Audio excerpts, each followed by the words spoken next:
je veux dire, quand on abrite des assassins, on ferme sa gueule. Oui. Monsieur Mélenchon, il abrite des assassins dans son mouvement, il devrait se faire tout petit. Vice-président du Rassemblement National et député Rassemblement National du Nord, Sébastien Chenu est avec nous. Bonjour. Bonjour messieurs, dames. Jordan Bardella est devenu macroniste. Non, pas vraiment, non. Ah bah bon, écoutez, je l'ai écouté ce matin chez nous, sur BFM et RMC. Il n'a rien à dire sur la position française vis-à-vis de cette guerre en Iran. Emmanuel Macron a la bonne position ? Plusieurs choses. D'abord, je pense que c'est pas notre rôle, quand il y a des crises de cette importance-là, de créer des polémiques qui soient inutiles.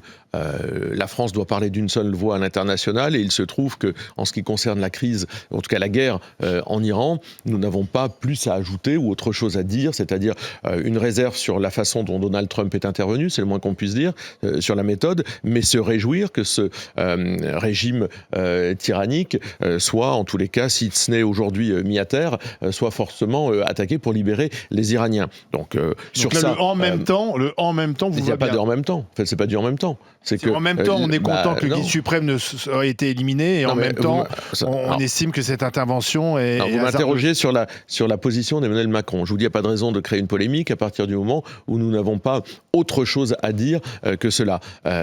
C'est pas du. Vous étiez plus critique sur l'Ukraine, par exemple, sur le dossier. Oui, bien sûr. Oui, c'est un autre sujet, c'est une autre façon d'aborder les choses. Et sur l'Ukraine, on a eu raison d'être plus critique parce que lorsqu'on voit, et on pourra en parler, l'envolée, par exemple, du prix des carburants, c'est que les sanctions, par exemple, infligées à la Russie ont eu des répercussions que nous avions indiquées directement pour nous, notre économie. Là, c'est pas le cas avec l'Iran. Pour l'Iran, vous parlez de en même temps, parce que vous dites qu'on a des réserves sur la méthode de Trump. Ça n'a rien à voir avec Emmanuel Macron, avec le discours d'Emmanuel Macron. C'est que on peut dire que Trump n'a pas respecté le droit international. On peut le dire sans que ce soit scandaleux, parce que c'est la réalité. Et on peut dire qu'on est très heureux de voir que les Iraniens vont peut-être pouvoir se libérer de ce régime. Mais c'est aux Iraniens, demain. Pas aujourd'hui sous les bombes, c'est sûr qu'ils ne vont pas aller manifester, essayer de dévisser un régime sous les bombes. Mais demain, c'est aux Iraniens de prendre leur sort en main, leur sort en charge. Il faudra les aider. On a un peu aussi, quand même, il faut bien dire, une dette vis-à-vis des Iraniens. Quand je pense qu'en 79, on a accueilli ici Khomeini, on a une dette vis-à-vis des Iraniens demain. Et ça, je pense que Emmanuel Macron ne l'a peut-être pas dit, mais en tout cas, nous le disons. On a surtout le sentiment que sur l'international n'est pas le fort de votre parti, et que c'est vrai, c'est pas le domaine dans lequel vous êtes. Vous trouvez que c'est le fort d'Emmanuel Macron qui nous a. Emmanuel Macron nous a. Savoir. Non, mais il faudrait savoir. Jordan Bardella nous explique ce matin qu'il n'a rien à redire à la position de Macron. C'est que donc. Mais quel est le problème ? J'arrive même pas à voir quelle polémique il faudrait faire naître par rapport à ça. On a le sentiment que les thèmes internationaux ne portent pas forcément le Rassemblement national, parce que les Français peut-être se disent que vous n'avez pas dans ce parti les profils suffisamment capés pour affronter des grandes crises internationales, et que c'est peut-être pour ça que, de manière un peu raisonnable et prudente, le jeune Bardella se range derrière la position du président Macron en se disant, bon, somme toute, si Macron dit ça, c'est que ça a été pesé, sous-pesé par des conseillers diplomatiques et par des gens du Quai d'Orsay. On va rester là-dessus et pas polémiquer. Mais non, mais à la différence, je finis ma question. À la différence, par exemple, hier, le jeune Villepin, moins jeune, pardon, il éructait dans tous les sens, il tempêtait, etc. Mais parce qu'il a une position qui lui est propre et que peut-être il se sent suffisamment capable d'en avoir une. Voilà, c'est un peu ça qu'on se dit. Plusieurs choses. D'abord, je ne vois pas pourquoi il faudrait faire naître des polémiques sur tout. C'est insensé. Je sais que c'est un peu le rôle finalement des uns et des autres dans les médias, mais pourquoi faire naître des polémiques sur tout ? Tous les partis politiques, j'allais dire républicains ou de la sphère politique française, sont d'accord avec la position de la France aujourd'hui. Seule la France insoumise n'est pas d'accord, et Dominique de Villepin, dont le discours aujourd'hui est quand même très proche de celui de la France insoumise. C'est une réalité. Quand on écoute Dominique de Villepin, on a l'impression d'entendre la France insoumise. Donc tous les partis politiques sont d'accord avec la position française. Pourquoi est-ce qu'il faudrait essayer de trouver immédiatement une source de polémique ? Vous êtes vraiment définitivement banalisé. on ne cherche pas la polémique à tout prix, surtout sur un domaine aussi sensible que l'international. Je veux dire, il y a des vies qui sont en jeu, on a des intérêts à préserver. Jordan Bardella l'a rappelé ce matin, les intérêts de la France, que ce soit nos compatriotes ou que ce soit nos intérêts économiques dans la région, doivent être préservés. On peut être critique sur un certain nombre de choses sur l'international. Moi, je vous disais, Emmanuel Macron nous a brouillé avec beaucoup de pays. Donc, sincèrement, on a été critique, vous l'avez dit, on l'a été sur l'Ukraine, on a été critique et on est critique sur beaucoup de choses. Il se trouve que là, sur l'Iran, on n'a pas envie d'être forcément critique pour le plaisir de l'être. On considère que la position aujourd'hui de la France ne peut pas être différente que celle de défendre nos intérêts. Monsieur Chenu, est-ce que ça ne serait pas plutôt, en tout cas moi c'est comme ça que je l'analyse, mais plutôt une sagesse préélectorale quand même. Mais pourquoi faudrait-il être autre chose que sage en matière internationale ? Pourquoi faudrait-il être autre chose que prudent en matière internationale ? Pourquoi faudrait-il être autre chose que respectueux des grands équilibres internationaux et se dire que demain il faudra qu'on parle à tout le monde ? Mais en revanche, nous l'avons dit, la position que peut avoir Donald Trump, elle peut être soumise au débat. On peut en parler, c'est pas indécent d'en parler. Emmanuel Macron... Vous êtes moins trumpiste qu'il y a quelques années. On m'a dit une fois dans une émission que j'étais moins trumpiste qu'Emmanuel Macron au moment du Venezuela. Oui, je suis probablement dans ces cas-là moins trumpiste qu'Emmanuel Macron parce que pendant la crise du Venezuela, on avait critiqué la méthode, là encore, de Donald Trump, d'aller chercher un dictateur et ensuite, dans sa zone dite d'influence, et ensuite de décider de qui prendrait le pouvoir au Venezuela. On avait dit avec la même logique, eh bien, il arrivera ce qui devait arriver au Groenland.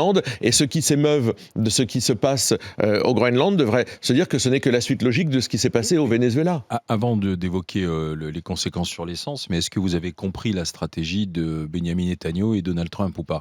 Elle est multiple, cette stratégie. Est-ce que c'est pour protéger, ça c'est je crois Netanyahu et il a raison, la menace existentielle qui pèse sur Israël ? Est-ce que c'est pour décapiter un régime politique ? Est-ce que c'est pour des intérêts économiques ? Trump a été assez flou, c'est vrai, ces dernières heures. Moi, je pense qu'en tous les cas, la menace existentielle qui pèse sur Israël, elle est réelle, elle est historique, et il faut se débarrasser de ce régime parce qu'il fait peser une menace sur Israël, mais aussi sur toute la région. Maintenant que Donald Trump ait d'autres idées derrière la tête, peut-être, et probablement.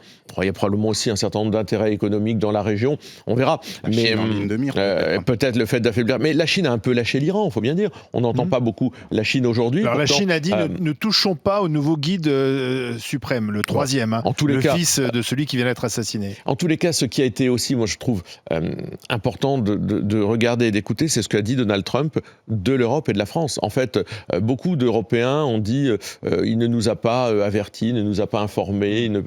Ça veut dire qu'il a une sorte de mépris vis-à-vis d'États qu'il considère comme étant particulièrement faible. Et ça devrait nous questionner. L'Europe est surtout très divisée, pardon. Mais aussi, entre la position espagnole et la position allemande. D'accord, par exemple, les États ont le droit d'avoir des positions différentes. Mais surtout pour Donald Trump, l'Europe est quantité négligeable et ça doit nous interroger. Pourquoi on est quantité négligeable ? Pourquoi est-ce qu'on ne compte pas à ses yeux dans le concert des nations ? Probablement parce qu'on est faible, mais surtout parce qu'on est affaibli par l'Union européenne et affaibli aussi par les politiques. Oui, mais pardon, mais s'il n'y avait pas d'Union européenne, on voit bien que chaque État parle différemment. Je le disais, les Allemands ne disent pas la même chose que les Espagnols, la France ne dit pas la même chose.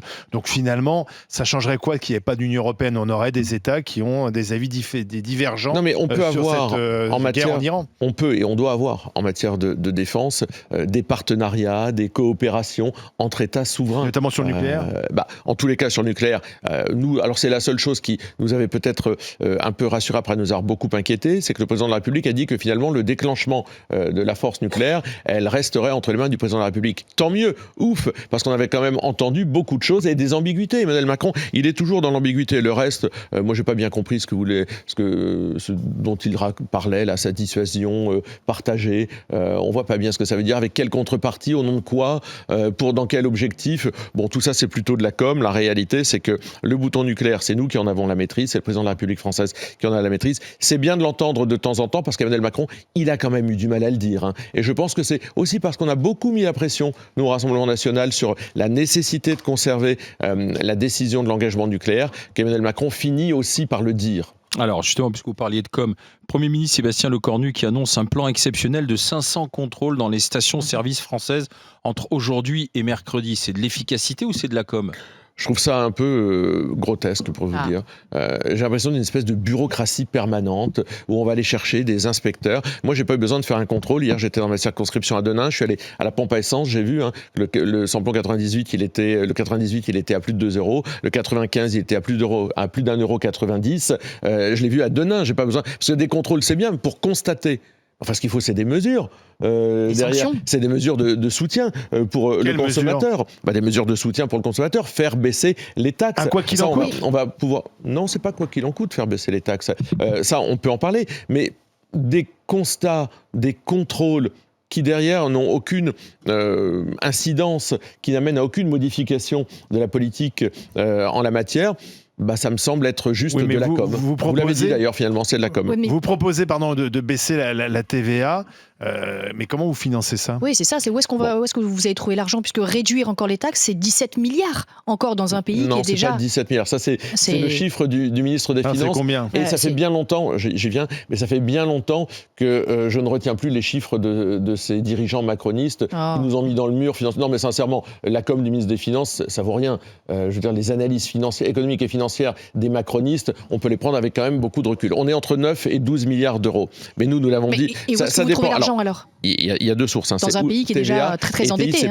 Mais avant de regarder comment on finance, il faut peut-être qu'on se pose la question de pourquoi est-ce qu'on demande cette baisse de taxes ? Parce qu'aujourd'hui, effectivement, l'État va s'enrichir sur la hausse du prix des carburants. C'est-à-dire que c'est l'État qui va engranger, finalement, sur les Français, une hausse des prix du carburant alors qu'on a de la réserve. On a 3 mois de réserve devant nous. Donc déjà, vous dites comment on pourrait financer ? Déjà, peut-être qu'on peut ouvrir un peu la réserve, on peut se poser la réserve stratégique. On peut se poser la question de ce déblocage, ce qui permettrait effectivement de faire baisser les taxes. Réunion du G7. C'est une première mesure.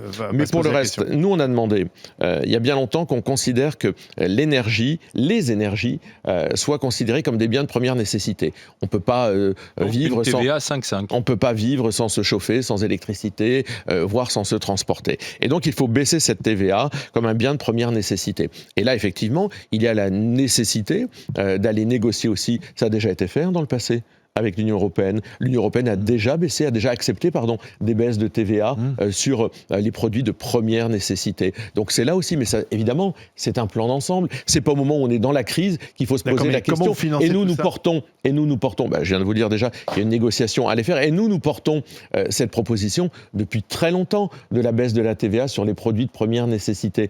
Donc vous voyez... mais les recettes fiscales en moins, parce que c'est bien de baisser la TVA, mais on en a besoin visiblement. C'est pour ça que je vous dis, ça s'écrit dans un budget global. Avec nous, on l'avait financé d'ailleurs dans notre projet de budget avec des baisses de dépenses publiques de l'État. D'accord. Parce qu'évidemment, si vous enclenchez des baisses de recettes, il faut de l'autre côté enclencher des baisses de dépenses publiques. On peut faire Donc le gouvernement est à la traîne, le gouvernement n'a pas compris ce qui se passait ? Le gouvernement n'est pas qu'à la traîne.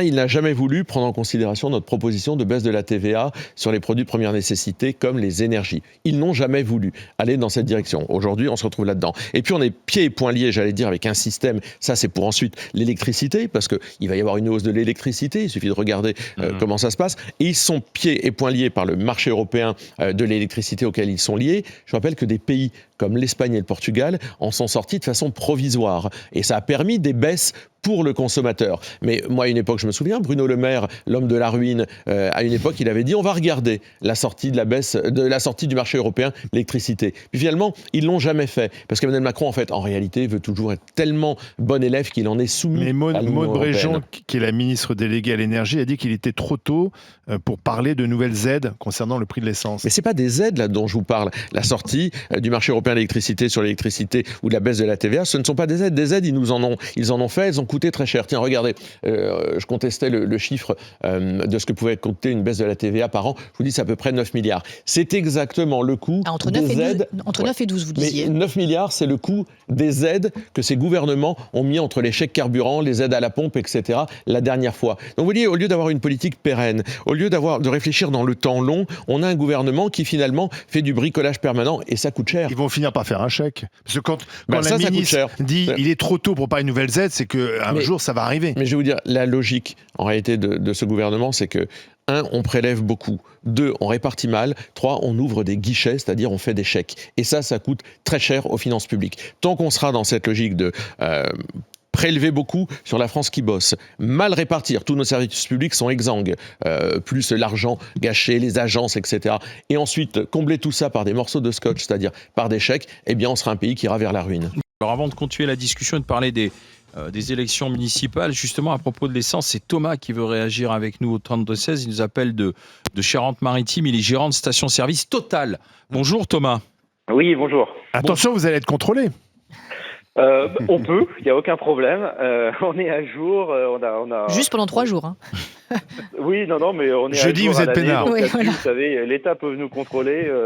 On fait les choses bien comme on l'a toujours fait. Alors à combien c'est dans votre station le plein là en ce moment là? Enfin le prix plutôt. Comme l'avait été négocié, comme Négo Total l'avait dit, de toute façon, à l'heure actuelle, les prix sont bloqués et bridés en fait à 1,99 €. Donc ils ne monteront pas pour le moment plus cher. Total bloque les prix en dessous de 2 €. Ouais. Oui, c'était quelque chose qui avait été mis en place lors de la dernière crise il y a 2 ans et qui est resté maintenu en fait. À l'époque, il y avait eu en plus une remise qui avait été effectuée, je ne sais pas si vous vous en rappelez, mais aujourd'hui, Total avait pris l'engagement en fait de maintenir ses tarifs à 1,99 €. Alors pourquoi ça monte? Pourquoi ça monte autant les prix selon vous, Thomas, là en ce moment? Après, c'est très géopolitique. Les conflits, ça aujourd'hui, on peut plus, personne ne peut les cacher. Il y a aussi le surenchère. Alors, c'est un avis personnel, mais aujourd'hui, quand on voit que Moyen-Orient, enfin dans ces pays-là, ils revendent des bateaux, en fait, sont revendus aux enchères. Ça peut être revendu en Chine, sachant que la Chine est beaucoup plus consommateur que nous. Donc, automatiquement, le prix du marché augmente. Et les conséquences sont quasi immédiates, en fait, sur le prix de la distribution. Et puis il y a les taxes ici en France en plus. Alors là, c'est encore une autre histoire. Effectivement, d'ailleurs, je vous remercie pour l'article que vous avez mis en place, comme quoi vous demandiez des excuses pour les stations-service. Aujourd'hui, nous, on en est directement impactés. Les clients ne comprennent pas non plus. Ils ont vraiment l'impression que c'est nous qui jouons avec le curseur à faire augmenter les tarifs. Ça fonctionne pas comme ça. Et j'aimerais aussi que l'État soit un petit peu plus clair sur ce discours et qu'ils expliquent aujourd'hui pourquoi. Alors effectivement, ils demandent aux stations-service de baisser, mais ça fonctionne pas comme ça. Par contre, quand le carburant monte, les taxes augmentent aussi. Ça c'est mécanique, d'où effectivement c'est sur les Cette taxes qu'on proposition. doit jouer, quoi. La répercussion quand le carburant monte des prix, elle est immédiate. L'État laisse augmenter, etc. Quand elle baisse, parce que le carburant peut baisser, les prix peuvent baisser aussi, on ne voit pas une répercussion aussi rapide. Donc c'est là où l'État il a un levier, c'est là à travers ces 2 taxes, la TICPE, enfin l'ex-TICPE, c'est l'accise en réalité sur le volume et la TVA sur le prix. Il a ces leviers dont il peut jouer et il ne le fait pas, ce qui fait qu'en fait l'État va, contrairement d'ailleurs aux commerçants, c'est pas les commerçants qui vont s'en mettre plein les poches, c'est l'État qui va s'en mettre plein les poches. Parlons des municipales, Abel. Merci Thomas d'avoir été avec nous. Abel Boilly. Alors vous avez, comme on dit, le vent en poupe, mais que représentent ces municipales pour vous? Est-ce que c'est vraiment une étape que je qualifierais de déterminante en vue des présidentielles ou peu importe le résultat, l'objectif étant 2027 et étant le plus grand, vous vous dites qu'allez, à part 1 ou 2 coups d'éclat que l'on peut faire, ça n'aura pas tant d'incidence que ça dans votre stratégie de communication? Non, c'est important. Tous les scrutins d'ailleurs sont importants. Celui-ci il est important pour plusieurs raisons. D'abord, c'est la première fois que les Français vont pouvoir voter, ou la dernière fois, avant les élections présidentielles. Les Français ont été privés de vote. Emmanuel Macron n'a pas voulu dissoudre. Les Français ont été privés de référendum. Il nous avait promis des référendums sur des sujets, il n'y en a pas eu. Donc là, les Français peuvent se saisir à travers leur bulletin de vote. Et là où il y a des listes Rassemblement National, de ce bulletin pour dire ce qu'ils ont sur le cœur. Donc ça, c'est important. La deuxième chose, on a besoin de milliers de relais, de centaines de milliers de relais partout sur le territoire à travers des élus Rassemblement National et nos partenaires de chez Éric Ciotti pour montrer que d'autres politiques sont faisables. Nous, nos maires, en général, ils ont 3 actions principales. Ils font baisser la fiscalité locale, ils font baisser l'insécurité et ils rendent leurs communes attractives. Sur l'insécurité, il suffit d'aller dans toutes les mairies Rassemblement National. Ils ont déployé tout ce qui pouvait être déployé, évidemment de la vidéoprotection, évidemment de la police municipale. Je vous rappelle que armée, qu'il y a beaucoup de communes qui ne veulent pas de police municipale. Moi, je vois dans ma circonscription la commune communiste de Douchy-les-Mines, l'équipe sortante n'a jamais voulu de police municipale. Alors aujourd'hui, ils disent peut-être que, en réalité, ceux qui n'ont pas fait ça pendant 15, 20 ou 30 ans ne le feront pas demain. Parfois, il y a des brigades canines aussi à mettre en place. Ils utilisent l'ensemble de leurs prérogatives pour aujourd'hui rendre leur ville plus sûre. La grande problématique de l'insécurité, c'est le narcotrafic. Bien sûr. Le narcotrafic n'a pas baissé. Et ça, c'est plus aussi une prérogative complémentaire, voire primordiale de l'État. Bien sûr, vous pourrez regarder que dans les programmes des candidats Rassemblement National, il y a tout un volet lutte contre le narcotrafic au niveau municipal, avec les moyens qui sont. Mais en tous les cas, il y a une détermination et les chiffres ont montré, peut-être pas sur toute la palette, le narcotrafic, c'est évidemment quelque chose qui nous percute, qui percute le pays de plein fouet. Mais en tous les cas, sur la délinquance de proximité, les chiffres dans les mairies Rassemblement National sont meilleurs. Quelles sont les villes qui pourraient passer RN dans 15 jours ? Il y a beaucoup de villes qui pourraient passer Rassemblement National. On parle beaucoup de Toulon avec Laure Lavalette, de Nice avec Éric Ciotti, mais on peut parler de Menton, Alexandra Masson, Lens dans les Hauts-de-France avec Bruno Clavet, Cagnes-sur-Mer, Brian Masson, Tarascon, Alexandre Ducouret. Il y a beaucoup de villes de différentes tailles, vous voyez, des très grandes villes, des villes moyennes. Je vous parlais de Douchy-les-Mines, c'est chez moi avec Brian Ménager, ou de Nain dans ma circonscription avec Josué Auchard. Des villes de toute typologie, de tout profil, mais qui se retrouvent sur la nécessité d'être plus attractive, plus sécure et moins écroulée fiscalement, parce que moi, ce que j'ai remarqué, c'est que souvent, lorsque la gauche est aux manettes, la ville, elle croule sous la dette et elle croule sous l'insécurité. Et parfois, les deux en même temps. Et il n'y a pas beaucoup de contre-exemples. Il suffit de regarder toutes les mairies qui sont gérées par la gauche, elles croulent sous la dette et l'insécurité. Oui, mais monsieur Chenu... Attendez, juste une chose, parce que là, vous avez fixé vos objectifs pour les municipales, mais vous êtes la vague brune. C'est ce qu'a dit Jean-Luc Mélenchon. Il dit, tel était Pétain, tel est Bardella. Il faut s'opposer à la vague brune. C'est ce que dit Jean-Luc Mélenchon. On va l'écouter. L'intérêt commercial et stratégique, a dit monsieur Bardella, s'impose à propos du Groenland. Écoutez maintenant la voix traînante de la capitulation. Celle de la déroute et de la défaite, qui cède avant même d'avoir combattu, simplement parce qu'il voit dans l'envahisseur quelque chose de magnifique, qui porte des valeurs auxquelles il croit et qu'il croit supérieur à celui de sa propre patrie. Tel était Pétain, tel est Bardella quand il dit « l'intérêt commercial et stratégique s'impose pour les États-Unis d'Amérique » et il ajoute « nous devons en prendre acte ». Non monsieur, nous n'en prenons pas acte. Qu'est-ce que vous en pensez ? Bon, je suis pas sûr que je dois avoir envie de commenter les excès de M. Mélenchon qui essaye évidemment de faire du bruit. Vous savez, le bruit fait peu de bien, le bien fait peu de bruit. C'était Saint François de Sales, je crois, qui écrivait ça.